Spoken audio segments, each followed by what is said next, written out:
"Get your trunk off my coach." The driver didn't say it twice. He looked at the road ahead, at the flat prairie cutting east toward nothing in particular, and simply waited for Lenora Briggs to accept what he had already decided. Lenora stood on the coach step with both hands on the doorframe, her knuckles pale, her jaw set in the way her aunt used to call stubborn and her old schoolmaster used to call inconvenient.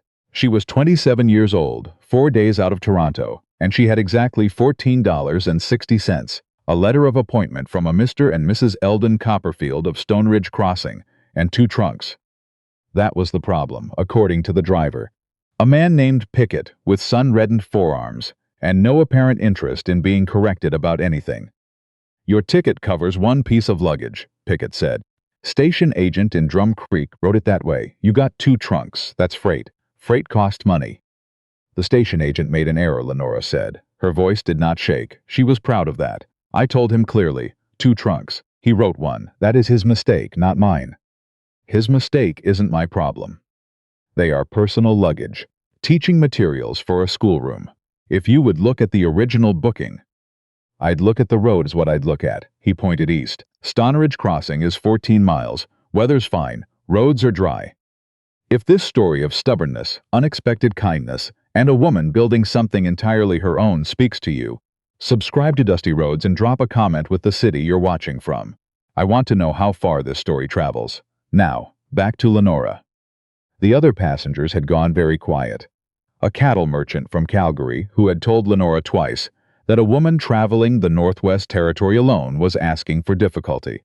A young couple who smiled pleasantly when nothing uncomfortable was happening and looked at their laps when something was. No one spoke. No one moved. Lenora looked at her 2 trunks, already sitting in the dust where Pickett had thrown them. The larger one held her clothes and her mother's quilt. The smaller one held 32 schoolbooks, 2 slates, a tin of chalk, and the small auto harp that had been the only object of value her mother left behind. Something Lenora had refused to surrender to the auctioneer's table, the way she refused to surrender a great many things. She stepped down. She closed the coach door with exactly the pressure required to close a door, no more. She walked to her trunks and stood in the settling dust and watched the coach go. The sound of wheels and hooves thinned and disappeared. After that came silence, the kind she hadn't encountered before, large in a way that no city prepares a person for.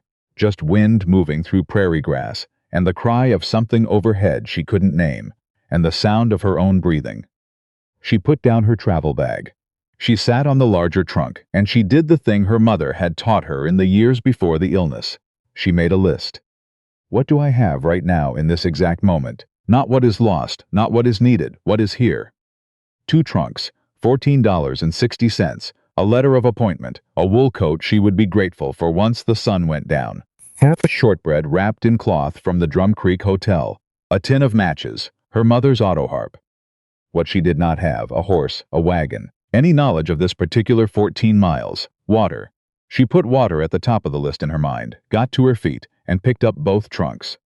She began walking east. Prairie roads were harder than they looked. The ground soft in some stretches, firm in others, with no pattern she could anticipate. Her arms began to ache within the first mile. She stopped twice to rest. She found a creek at the 2-mile mark that was shallow enough to be safe, and she drank from it and refilled her tin cup, and she kept walking. She was calculating how far 14 miles actually was when she heard the wagon. It came from the west, from behind her, a low rattling and then the steady percussion of a horse on packed earth, not rushing, just moving with the ease of something that knew where it was going. Lenora stepped to the side of the road. She had been told, in the 6 weeks between accepting the teaching position and actually boarding the train from Toronto, a considerable number of things about traveling alone as a woman in the Northwest Territory, most of it by people who had never done it. She knew the difference between information and fear, and she applied both now. She moved off the road but stayed visible, set her trunks down, and waited. The wagon that came around the long curve was a working wagon, plain, solid, canvas-covered, hitched to a bay horse that moved with the ease of an animal that had done this road enough times to do it without thinking. The man on the seat sat straight. He slowed when he saw her. He stopped. He looked to be in his mid-30s, broad through the shoulders in the particular way of someone who worked outdoors as a matter of course, and not as something he'd arranged deliberately. A hat that had been through real weather. 2 days of dust and stubble. He looked down from the driver's seat with an expression that was not pity, and not the calculating look Lenora had spent years learning to identify and guard against. It was something more direct, concern, plainly worn. "Are you all right?" he said. "Yes," Lenora said. "Thank you." He looked at the trunks. He looked at the road behind her, and then ahead, and then at the sky in the way of someone reading it for information rather than admiring it. "You got put off the stage," he said. She considered the precise version of that. "I left the stagecoach," she said. He nodded, the kind of nod that understands when the exact story isn't the point. "Where are you headed?" "Stonridge Crossing." A pause. The horse exhaled a long, slow sound. "That's 14 miles. "I'm aware." He looked at her for a moment that stretched long enough to feel deliberate. Then he said, "I'm going through Stonridge. I can take you, if you want. Or I can keep going, if you'd rather." Not the way Pickett had announced what would happen. More the way someone holds out an umbrella in a doorway. "Here it is. Take it or leave it." Lenora thought about the creek she'd drunk from, the 32 school books in the smaller trunk, the 14 miles, and the fact that the sun had already passed its midpoint. "Thank you," she said. "I'll accept." She lifted both trunks herself before he could climb down. She could tell by the brief stillness before he settled back onto the seat that this mildly surprised him. She loaded the trunks, climbed up to the seat with the efficiency of someone who has decided that needing help and being helpless are two entirely different things, and waited. He clicked his tongue at the horse, and they moved. They rode in silence for a while. Lenora used it the way she used most quiet to observe. The wagon was well kept. The traces were in good repair. A rifle under the seat, oiled and clearly not decorative. In the wagon bed, 2 grain sacks, a coil of rope, a wooden crate marked Holden, Stonridge Crossing. "Lenora Briggs," she said. He glanced sidelong. "Isaac Holden, wheat farmer, that obvious?" "The grain sacks," she said, "and the fact that you know exactly how much daylight is left, and you're going toward home rather than away from it. The errand is done." Something shifted in his expression. Not quite a smile, but in the neighborhood of one. "Delivered grain to the rail depot in Drum Creek this morning," he said, "heading back empty." "Not entirely empty," Lenora said. "No," he agreed, "not entirely." The silence came back, but differently, less the silence of strangers, and more the silence of people who have acknowledged each other as real. "What takes you to Stonridge Crossing?" he said after a while. "A teaching position. The Copperfields hired me to run their schoolroom." Isaac Holden went quiet in a way that had texture to it, not uncomfortable, deliberate. "You know them?" Lenora said. "Everyone in Stonridge Crossing knows the Copperfields," he said, and he did not say what they knew them for. "Is there something I should know?" He seemed to weigh this honestly. "Edith Copperfield has strong opinions about how a schoolroom ought to be run," he said. "Most people do. She has more than most." Lenora looked at the flat horizon going orange ahead of them. "I've managed strong opinions before." They were about 8 miles from town when the bay horse stumbled. Isaac felt it before she did. She could tell by the way his hands tightened and the single low word he said under his breath. Not repeated, not explained. He brought the horse to a stop and climbed down and checked the front left leg, lifting the hoof with the practiced motion of someone who had done this many thousands of times. He set it down. He straightened. "Stone bruise," he said. "Not serious. But I can't push him the last 8 miles in the dark." The light was going. "We stop here tonight," he said. "I've got camp supplies. You take the wagon bed. I'll take the ground. First light, we're moving." Lenora considered this with the same calm arithmetic she applied to most situations. A night on a prairie road with a man she had known for approximately 3 hours, who had been entirely decent in those hours, and who had offered her the wagon bed without making any particular point of it. "All right," she said. She managed the fire while he tended the horse. She found a tin pot, oats, and dried meat in his supplies, and by the time full dark came down over the prairie, they had a fire and food and the particular improvised competence of 2 people handling an unexpected situation without complaint. "You're from Toronto," he said, eating. "Yes." Long way to come for a teaching position. Yes, she looked at the fire. I needed to go somewhere far enough. He waited, and she had already noticed that he waited with an attention that was itself a form of respect, rarer than most people supposed. So she said, "A situation I was expected to accept. I didn't accept it." He didn't press. He poured more tea into her cup without asking whether she wanted it, which she did. And they sat in the quiet of people who had begun, without deciding to regard each other as real. "Your farm," Lenora said. "How long?" 10 years, he said. "Broke the sod myself. My sister's boy lives with me now. She passed 4 years ago. He's 8. He said it the way people say things they've said enough times that the words have gone smooth. Keeps the place from being too quiet." Lenora did not offer the reflexive condolence.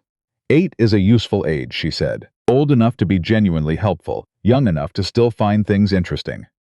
Something in his expression changed. "You've taught before." "In Toronto. 3 years at a ward school. Before that, I kept accounts for a solicitor's firm for 2 years. She set her cup down. "I left when the senior partner arranged a marriage for me with his business associate, without first consulting me on whether I had any interest in the arrangement." She said it plainly because she had been sitting with it long enough that it no longer burned to speak. Isaac looked at her steadily. "He sent anyone after you?" "The right question." "Not yet," she said. "I've been moving quickly enough that it hasn't mattered yet." He nodded. He did not push.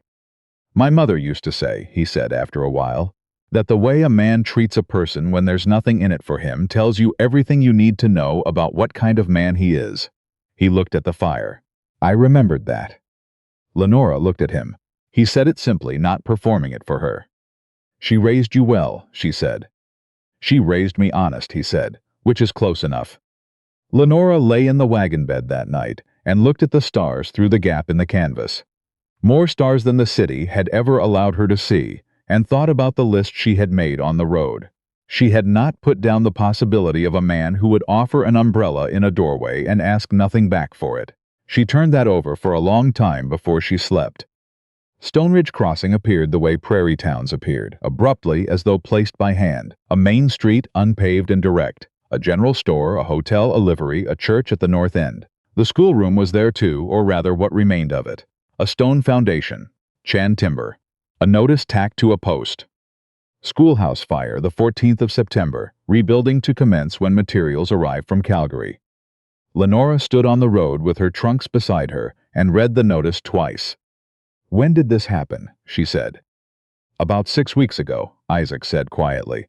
"Lightning strike. Rebuilding materials have been delayed at the Calgary depot." 6 weeks. She thought about the Copperfield's letter in her trunk. She thought about $14.60. A woman appeared in the doorway of the general store and came across the street without hurrying, looking Lenora over with the unabashed inventory of someone who had decided long ago that subtlety was inefficient. "You'll be the new teacher," the woman said. "I'm Mabel Quincy. My husband runs this store. You have a name?" "Lenora Briggs." "I see you came with Holden."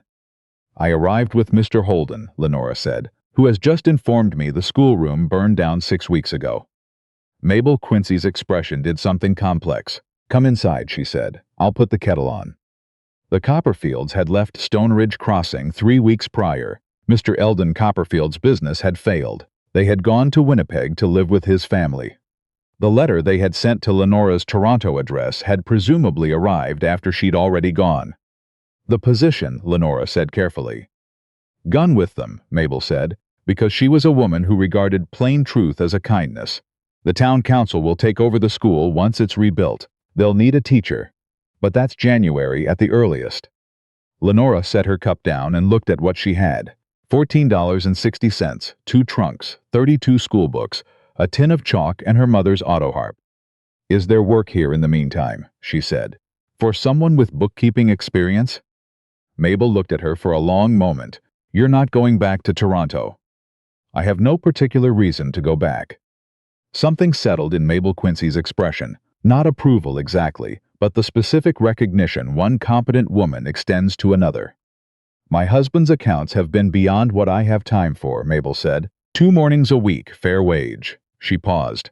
"And Isaac Holden's farm ledgers haven't been properly organized in 2 years. which he will tell you himself because he's not a man who pretends otherwise.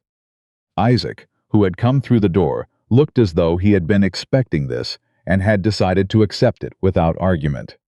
"All right," Lenora said. She had been in Stoneridge Crossing 4 days when she found the discrepancy in Isaac's accounts. The man who operated the weighing station and grain purchase depot, a Mr. Hector Pride, who had a building at the south end of Main Street with a scale and a very confident manner, had been recording Isaac's grain deliveries consistently below their actual weight. Not dramatically, just enough below to be invisible if you weren't comparing his receipts against Isaac's own pre-delivery wagon estimates, which Isaac had been recording in the back of his ledger with the unconscious thoroughness of a man who trusted his own numbers, even when he couldn't explain why. Mistakes were inconsistent. This was perfectly consistent. Lenora set those receipts in a separate pile and kept working. By the time Isaac came in for midday dinner, she had 14 receipts, a clear summary, and a rough calculation, $180 across approximately 30 months. "Mr. Pride has been under-recording your grain weights," she said, turning the pile toward him, "consistently for at least 2.5 years. Small amounts per delivery. Reliable," repeated. "He counts on it going unnoticed because no one compares the weight receipts against pre-delivery estimates." She paused. "You kept your estimates in the back of the ledger. I don't think you realized how important that was." Isaac picked up the receipts. He studied them in the silence of a man who is capable in a great many things and is now confronting evidence of having been quietly robbed in one specific area he had trusted. "How do you catch it?" he said. "The numbers people want you to miss are always the quiet ones," she said. "Consistent patterns don't happen by accident." He looked up. "You've done this kind of work before." "I kept accounts for 2 years for a firm whose partners believed that a woman who could read a ledger was a curiosity," she said. "They were wrong about many things, but their records taught me a great deal." Something moved in his expression, not quite a smile, but in that general direction. The meeting with Hector Pride happened in Constable Herrick's office on a Thursday, with Lenora's formal statement of findings on the desk between them. Pride came in expecting to negotiate. He left without having done so. $183 to be repaid within 30 days. The town noticed. In Stoneridge Crossing, everything was noticed, and what the town noticed about Lenora Briggs was that she had been there 3 weeks and had recovered nearly 2 years' worth of lost earnings for a farmer who hadn't known he was losing them. She was working late in Isaac's kitchen on a Wednesday evening when he said it. "This house has been quieter than it should be for 4 years," he said. He was at the table across from her, his coffee cup in his hands, not quite looking at her, but not looking away either. "Since my sister died and it was just me and the boy, I told myself quiet was fine." Lenora set down her pencil. "I'm not sure it was fine," he said. "I'm telling you that, because it doesn't seem right to keep not saying it." She looked at him. He met it steadily. "I appreciate that you said it plainly," she said. "I don't know another way." "I've noticed," she said. "It's one of the more useful things about you." And she meant it. The man from Toronto arrived on a Monday morning. Mabel told Lenora before she had finished her first cup of tea. A man calling himself Devereaux, well-dressed in the Eastern way that looked expensive and impractical simultaneously, asking at the hotel the previous evening about a woman matching Lenora's description, how long she'd been in town, who she was working for. "He's not named Devereaux," Lenora said, setting her cup down. "His name is Philip Galt. He works for a solicitor in Toronto named Rupert Stoddard.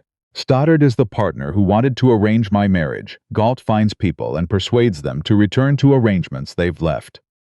Mabel put both hands flat on the counter. "Can he make you go back?" "Not legally. I broke no laws. I left before anything was signed. But he can damage my standing here. He can tell Paul I abandoned obligations, that I took money that wasn't mine, that I'm a woman whose history explains why she arrived alone with 2 trunks and no position." She looked at her cup. "In a town that has known me for 5 weeks, a man with letters from a respected Toronto firm carries a certain weight." "He carries whatever weight we give him," Mabel said. "Not comfort, fact." Lenora rode out to the farm that afternoon. She told Isaac plainly from the beginning, without preparing him for it gradually. He listened to all of it without looking away. "He'll come here," Isaac said. He'll find out I'm working here, yes. He'll think you're the leverage point." Isaac was quiet for a moment with the particular quality he had when he was arranging things in order.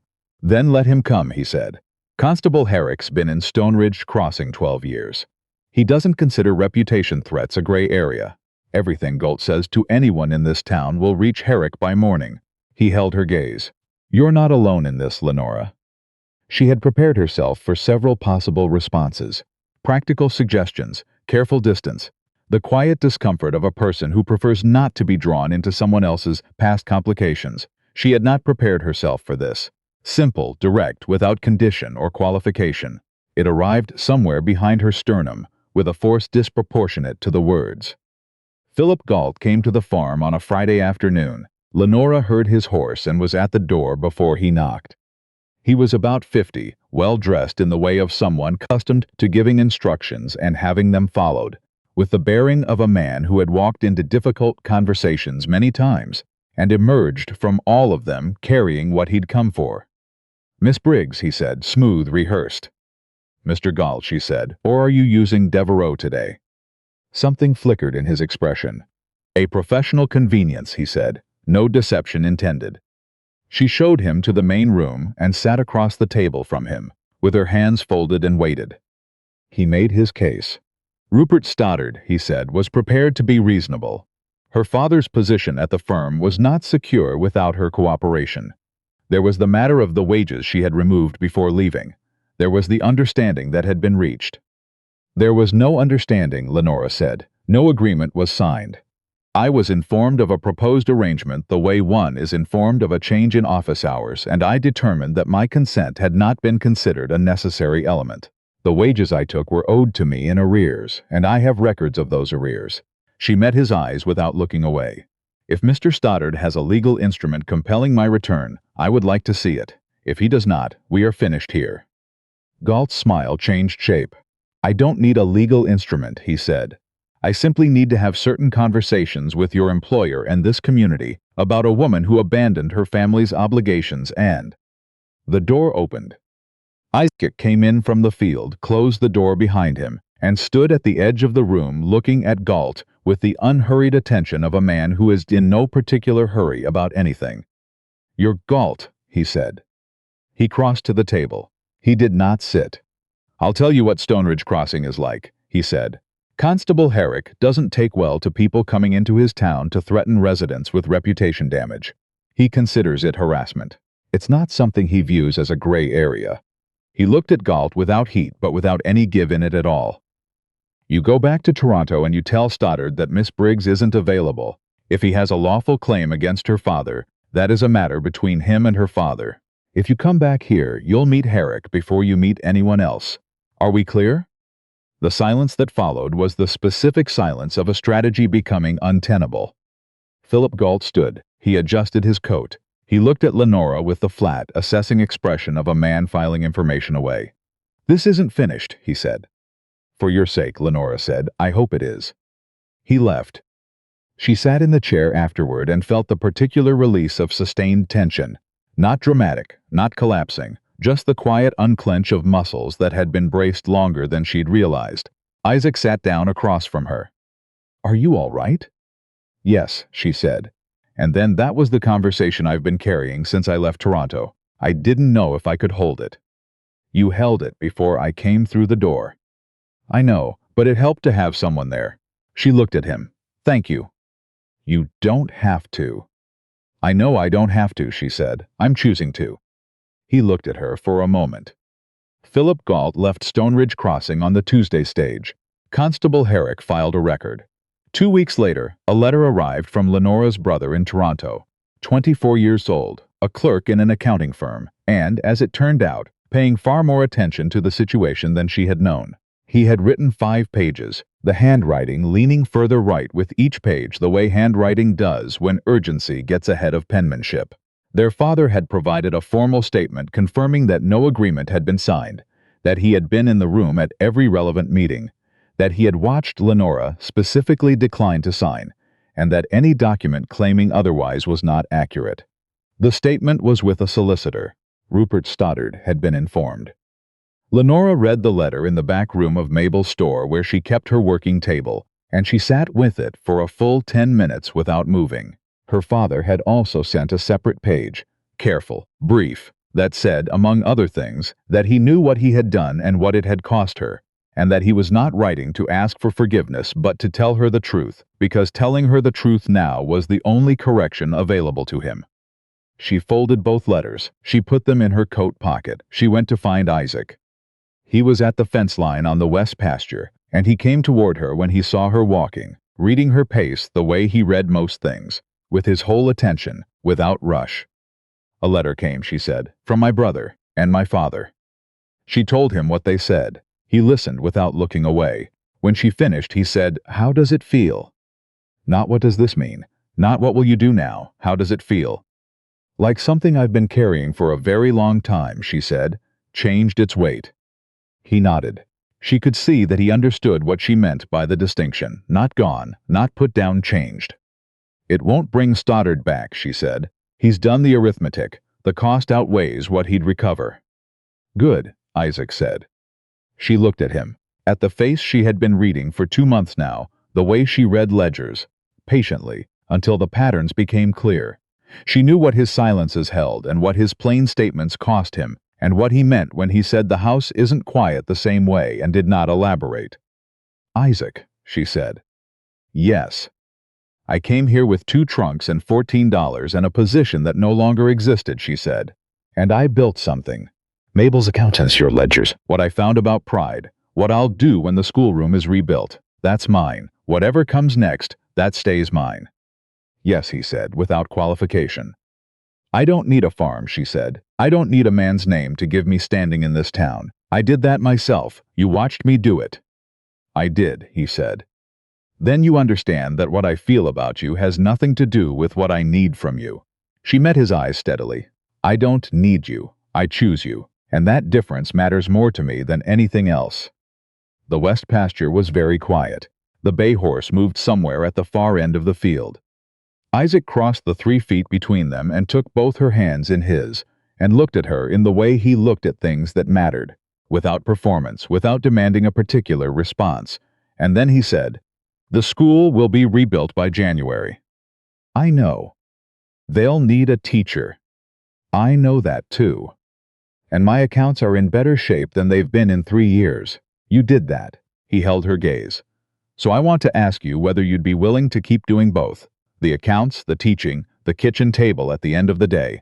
All of it. With me." Lenora looked at him. "That's not quite a question." "It's not. I know what I'm asking, and I know what you'll say if the answer is no." A pause. "Is it no?" "It's not no," she said. The smile that came to his face was the real kind, unguarded, unhurried, the kind that doesn't announce itself in advance. "The school stays mine," she said. "I never thought otherwise," he said. "I keep the accounts, my methods, my records." "Yes." "Then yes," she said, "I'll marry you." Mabel Quincy found out before supper. Lenora was no longer surprised by Mabel's methods, only grateful for them. What she received in return was a cup of very strong tea and the most efficiently conducted celebration she had experienced as an adult, delivered across the counter of the general store with the wholehearted satisfaction of a woman who has been patient about something for several weeks and is now thoroughly vindicated. The schoolroom was rebuilt in January, 2 weeks ahead of schedule, by men from 3 neighboring farms who arrived on a Monday with lumber and no particular fanfare. Lenora stood on the road watching with Isaac's nephew beside her, 8 years old, already reading 2 years above his level, which she considered a professional obligation to develop, and felt the particular weight of a life that was genuinely, verifiably hers. She and Isaac married in February, in the church at the north end of Main Street, with Constable Herrick in his good coat and Mabel Quincy in the front pew, radiating the satisfaction of someone whose prediction has been entirely vindicated.